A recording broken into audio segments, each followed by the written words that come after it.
A very good evening बच्चों। आज हम जो बैंकिंग एंड फाइनेंशियल टर्म की 14th टर्म है वो पढ़ने जा रहे हैं। ऑलरेडी 13 वीडियोस मैं अपलोड कर चुका हूँ प्लेलिस्ट में, आप जाके एक बार रेफ़र कर सकते हैं। These videos will surely help you to gain some knowledge with respect to banking and financial terms. So without wasting time let's start the topic. अच्छा, जो आज का टॉपिक है वो लास्ट क्लास से रिलेटेड है थोड़ा सा, तो लास्ट जो टॉपिक है उसको मैं थोड़ा इलेबरेट कर देता हूँ। लास्ट टॉपिक में हमने पढ़ा था कि जो फाइनेंशियल रेगुलेटर आरबीआई है, आरबीआई क्या चाहता है? आरबीआई चाहता है कि इंडिया में जितने भी लोग हैं वो सब फाइनेंशियल सेक्टर से, बैंकिंग सेक्टर से कनेक्ट हो। ठीक है, इस ऑब्जेक्टिव को हम क्या बोलते हैं? Financial inclusion. ठीक है, फाइनेंशियल इंक्लूजन। ठीक है, मतलब जितने भी इंडिविजुअल्स हैं हर कोई बैंक से कनेक्ट हो, ताकि वो बेसिक बैंकिंग सर्विसेज अवेल कर सके या अदर बैंकिंग सर्विस भी अवेल करे, इन्वेस्टमेंट का पार्ट बने, लोग को इन्वेस्टमेंट की हैबिट डेवलप हो, डिपॉजिट करे लोग, इन्वेस्टमेंट करें। ठीक है, तो यही पढ़ने जा रहे हैं। अब बच्चों, अगर कोई भी इंडिविजुअल अपना पैसा बैंक में डिपॉजिट करता है तो वहाँ हमें पता है मिनिमम बैलेंस क्राइटेरिया होता है। ठीक है, तो उसी मिनिमम बैलेंस क्राइटेरिया को,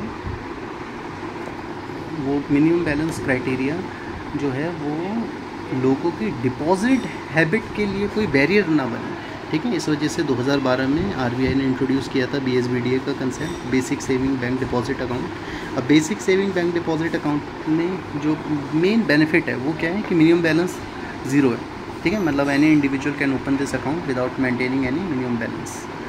एंड इस बीएसबीडीए को लॉन्च करने का, इंट्रोड्यूस करने का मेन ऑब्जेक्टिव क्या था? Financial inclusion. ठीक है, ताकि ज़्यादा से ज़्यादा लोग क्या करें? फाइनेंशियल सेक्टर का पार्ट बने।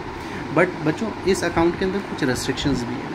ठीक है, वो रेस्ट्रिक्शंस क्या है वो ध्यान से सुनिए। ठीक है, सबसे पहला पॉइंट कि अगर आपके पास basic saving bank deposit account है, ठीक है, मतलब ये जो ज़ीरो बैलेंस अकाउंट है, इसमें आप एक साल के अंदर 1 लाख रुपए से ज़्यादा क्रेडिट नहीं कर सकते। ठीक है, basic saving bank deposit account में any depositor can not deposit more than ₹1 lakh का ईयर। ठीक है, एक साल में मैक्सिमम आप 1 लाख तक डिपॉजिट कर सकते हो, उससे ज़्यादा नहीं कर सकते।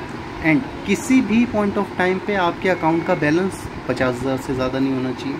ठीक है, देखो मिनिमम बैलेंस क्राइटेरिया नहीं है, बट आप थोड़ा थोड़ा करके जो भी जमा करोगे उसका टोटल बैलेंस आपके अकाउंट का किसी भी पॉइंट ऑफ टाइम पे 50,000 को एक्सीड नहीं करना चाहिए। ठीक है, टोटल साल में, क्योंकि देखो 50,000 डालोगे निकालोगे, ठीक है, तो ऐसे करते करते टोटल साल में आप डाल सकते हो 1 लाख रुपये। ठीक है, किसी भी पॉइंट ऑफ टाइम पे आप 50,000 से ज़्यादा अपने अकाउंट में पैसा नहीं रख सकते। ठीक है, और एक महीने में ज़्यादा से ज़्यादा आप 10,000 डेबिट कर सकते हो, निकाल सकते हो या फिर अकाउंट ट्रांसफ़र कर सकते हो। तो मैक्सिमम जो डेबिट की लिमिट है वो 10,000 है पर मंथ। ठीक है, एंड इवन बच्चों, अगर आपने केवाईसी डिटेल्स मेंटेन नहीं करी है, ठीक है, मतलब अगर आपने कोई भी account as a small account open किया है तो वहाँ फ़ॉरेन रेमिटेंस नहीं कर सकते आप। ठीक है, foreign inward remittance, outward remittance allowed नहीं है। ठीक है, मैं रिपीट करता हूँ। तो आज हमने पढ़ा basic saving bank deposit account. Basic saving bank deposit account 2012 में लॉन्च किया गया था, और 2012 में इसको लॉन्च करने का ऑब्जेक्टिव क्या था? इसको लॉन्च करने का ऑब्जेक्टिव था फाइनेंशियल इंक्लूजन। हमने लास्ट क्लास में पढ़ा कि इससे पहले नो फ्रिल अकाउंट आया, उसके बाद then basic saving bank deposit account के बाद 15 अगस्त 2014 को national mission for financial inclusion आया। ठीक है, दैट इज़ PMJDY, प्रधानमंत्री जन धन योजना। ठीक है, लास्ट क्लास में हमने देखा।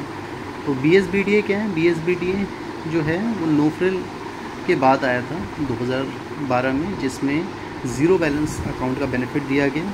इसको लॉन्च करने का ऑब्जेक्टिव क्या था? Financial inclusion.